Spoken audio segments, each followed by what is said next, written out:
Bonjour à tous, je vous invite à vous abonner à cette chaîne, à aimer, à partager, à commenter ces vidéos, c'est très important. C'est une manière de nous soutenir. Merci à vous tous. Et oui, Paris sous les poubelles, Paris sous les flammes des manifestants, le feu de la révolte qui se répand un peu partout en France, Bordeaux, Toulon, Marseille, Toulouse et d'autres lieux, d'ailleurs où les manifestations ne sont pas habituelles.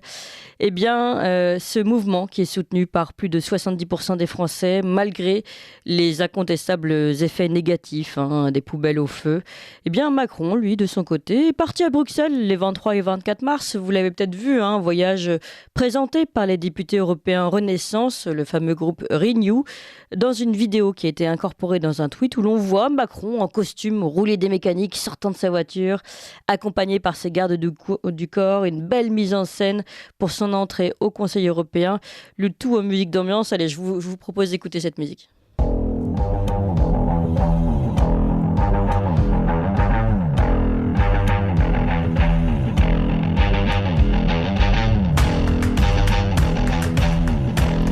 Ouais, Macron en costard qui sort de sa voiture. Et là, un petit clin d'œil. Voilà, ça c'est l'ambiance. C'est l'ambiance de Renaissance qui visiblement n'a pas trop compris qu'il y avait, je sais pas moi, des feux de mécontentement en France, des gens qui balançaient des tirs sur les policiers dans tout ça. Visiblement, ça ne les touche pas plus que ça ici à Bruxelles au Conseil européen.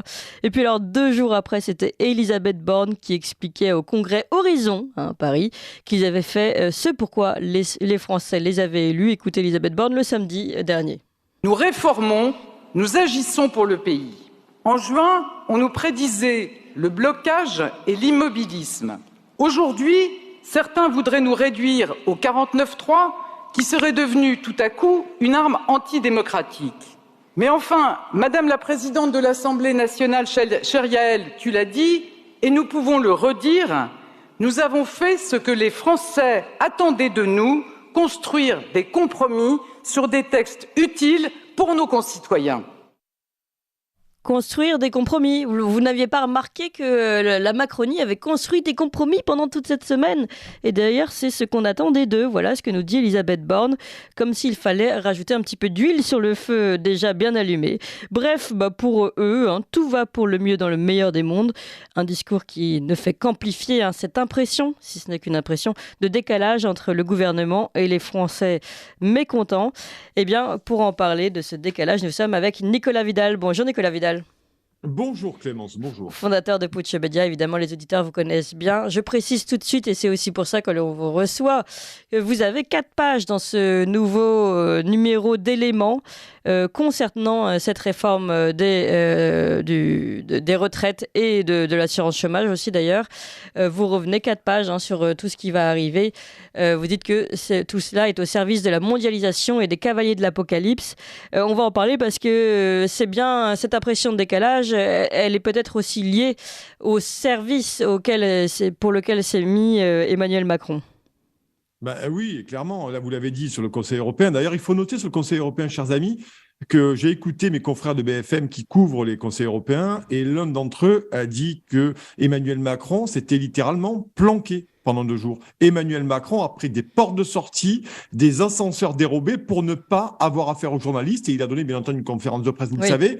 Mais pour la première fois, lui qui est toujours enclin à se montrer, à parader, à pérorer partout où il le peut, Emmanuel Macron, il n'a pas fait le malin, passez-moi l'expression, lors de ce Conseil européen, parce qu'il sent qu'il y a un peu le feu à la Maison France. Donc c'est intéressant. Et oui, pour revenir bien sûr sur ce sujet d'éléments, vous l'avez dit, c'est pour ça qu'il faut comprendre qu'à un moment donné, Emmanuel Macron est dans une brutalité sociale et il est planqué derrière des cordons de CRS parce que Emmanuel Macron, je l'ai déjà dit à plusieurs reprises, il n'est pas président de la République, c'est un cost killer pour l'antenne de ligne droite. C'est quelqu'un finalement qui vient dans une entreprise et à qui on demande finalement de virer une centaine de personnes sur un effectif donné et qui est là pour faire les sales besognes de la baisse des coûts. Donc Emmanuel Macron, cette réforme des retraites, tout comme, et vous avez bien fait de le noter parce qu'on n'en parle absolument jamais, de cette réforme réforme de l'assurance chômage ou comme la casse du droit du travail, rappelez-vous, et les lois El Khomri, notamment les ordonnances travail de 2017, tout ça n'est qu'un prolongement, tout ça ne sort pas du chapeau, tout ça est bien mis en place et Emmanuel Macron n'a aucune intention de reculer là-dessus puisqu'il n'est pas un président de la République. Et ce qui est intéressant, c'est-à-dire qu'on touche au cœur du problème, Clémence. Vous savez, le président de la République, vous le savez mieux que moi, c'est le garant de l'unité nationale avant tout, le garant de l'unité nationale. Quand vous avez un président qui est là pour le bien-être des Français, quand vous avez à un moment donné un pays qui est opposé, on l'a dit, ça se dit partout, à plus de 70% des Français sur la réforme des retraites et plus de 90% des actifs, vous comprenez bien qu'un président serein, il dit, bon, vous en voulez pas, on va faire autrement, on va faire autre chose. Bien entendu, il est là pour apaiser le pays. Emmanuel Macron, il n'est pas dans cette démarche-là. Emmanuel Macron, il estime, il vous l'a noté, finalement, il a contourné. Ce qui est intéressant, c'est que on nous dit souvent que le 49.3 est une arme constitutionnelle. Est-ce qu'il faut rappeler aux petits éditorialistes de plateau Béni Oui que il a pris une branlée, Emmanuel Macron, en législative? Oui. Il faut quand même dire que les Français, politiquement, ils ont donné leur avis. Ils ont dit Emmanuel Macron, tu as été élu en dépit parce que les gens ne voulaient pas Marine Le Pen, voilà. Mais après, on a envoyé à Emmanuel Macron une majorité très relative, ce qui ne lui permettait pas aujourd'hui de pouvoir faire ce qu'il voulait. Donc, forcément, vous l'avez bien vu, sur l'Assemblée nationale, il n'avait pas le nombre de voix requises pour faire passer cette réforme des retraites. C'est pour ça qu'il est passé par le 49.3 d'ailleurs. Exactement. Donc ça, c'est un viol démocratique. Parce que quand vous avez un pays qui lui envoie une majorité très relative à l'Assemblée, vous comprenez bien que c'est un acte politique des Français. Et là, Emmanuel Macron, il passe par-dessus avec un 49.3, et puis après, il y va à la motion de censure. Il y a cette motion de censure qui a été rejetée, notamment à cause des Républicains. Donc là, vous voyez qu'on n'est pas du tout dans la garantie d'un chef de l'État qui garantit l'unité nationale, qui est là pour apaiser le pays. Et il met finalement de l'essence sur le brasier populaire, parce que je le dis tout à l'heure, il est là véritablement pour concasser la France à la mondialisation. C'est ce que je dis sur l'antenne depuis très longtemps, et ce que j'ai dit dans Éléments cette semaine. Et il y en est là. C'est pour ça que vous comprenez ce qui me fait hérisser le poil quand j'écoute les plateaux mainstream, c'est qu'on n'explique jamais pourquoi. Alors en ce moment, on parle des violences, on parle des antifas, des radicaux d'extrême gauche. Ouais. C'est une évidence, mais la réalité, c'est qu'il y a plus de 3 millions de personnes dans la rue. Ça, on n'en parle plus parce qu'on détourne l'attention sur la casse et les violences, mais on ne parle plus du fond du problème. Et ça, c'est une stratégie délibérée de l'Élysée, qui nous refait la même rengaine que pendant les Gilets jaunes. On décrédibilise, on met en avant les violences, on ne parle que de ça. Ensuite, pour revenir sur une espèce d'ordre légitimiste où Emmanuel Macron serait là pour rétablir finalement l'ordre français. Mais la réalité, c'est ça qui est terrible. C'est que finalement, on arrive vraiment dans une impasse politique parce que on arrive au bout de la bobine de la mondialisation, de l'Union européenne, puisque Bruxelles sont la vraie commanditaire, avec Ursula von der Leyen, la vraie commanditaire des réformes. Et Emmanuel Macron est là pour mettre une feuille de route. Je le dis en permanence, une feuille de route.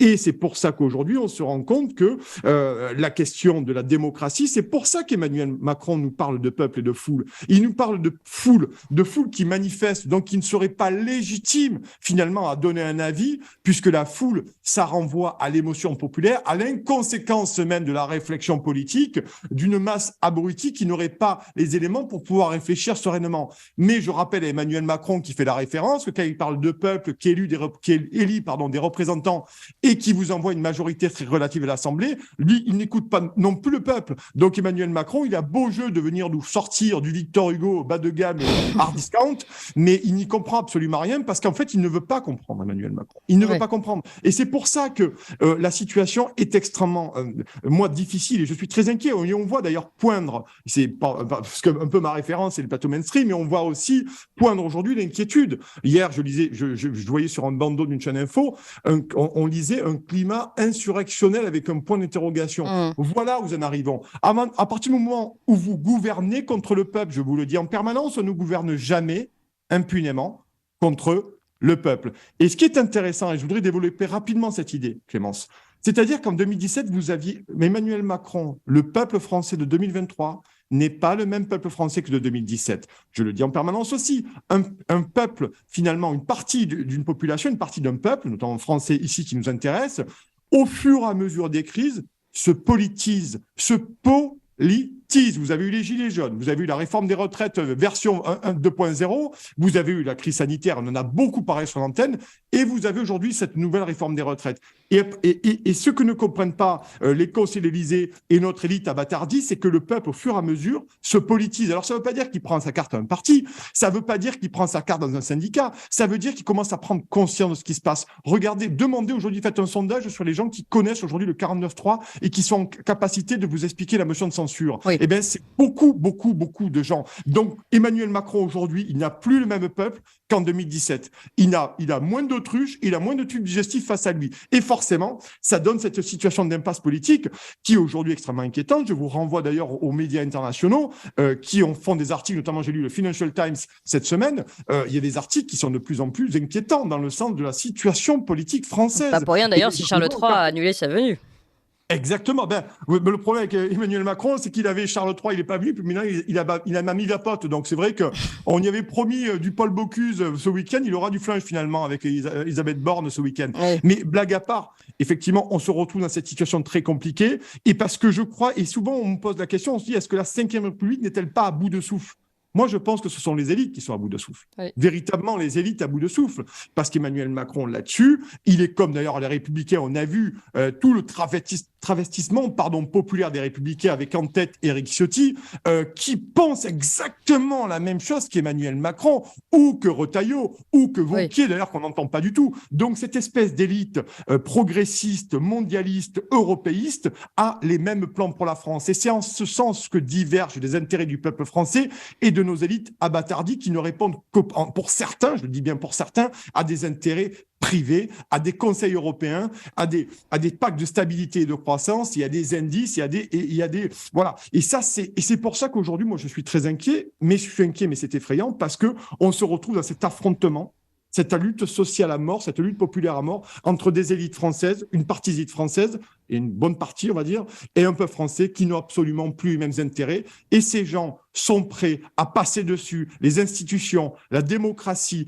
l'unité nationale, pour finalement servir les intérêts d'ingérences étrangères. Je le dis parce que les ingérences étrangères, c'est Bruxelles, les commissions européennes, les marchés financiers et en toile de fond aussi les Américains. Donc pour des intérêts supérieurs étrangers, on envoie la France dans le mur et dans le chaos. Voilà. Ouais, surtout que vous le dites, le scénario du futur n'est franchement pas réjouissant. Olivier Véran l'a dit dans le JDD ce week-end, dimanche dernier. Finalement, les mesures, les réformes impopulaires vont continuer. C'est-à-dire que là, c'était qu'une marche de plus vers dans le service des intérêts étrangers, comme vous le dites, ou de l'Union européenne. Ça va continuer. Ouais. Et oui, vous avez entièrement raison. Et pire, regardez ce qu'Emmanuel Macron a dit dans sa fameuse allocution télévisée version Serpillère. Il a dit qu'en France, tout ne passe pas par la loi, finalement. Que l'on passait trop par la loi dans notre République. Oui. Mais qu'est-ce que ça veut dire, ça ? Qu'est-ce que ça veut dire ? Est-ce que Macron se croit finalement un conseil d'administration ? La France n'est pas une start-up, la France n'est pas une table blackjack. Et quand vous avez des déclarations d'Emmanuel Macron qui vous dit qu'on passe trop par la loi dans notre République, je vous rappelle que la casse du travail, en partie, a été prise par ordonnance. Donc, vous l'avez dit, des réformes impopulaires. Mais ce ne sont pas des réformes, parce que le terme de réforme, Clémence, il y a un petit côté progressiste, il y a un petit côté chantant, il y a un petit côté gazouillis du printemps. Non, c'est de la destruction sociale, c'est pas des réformes.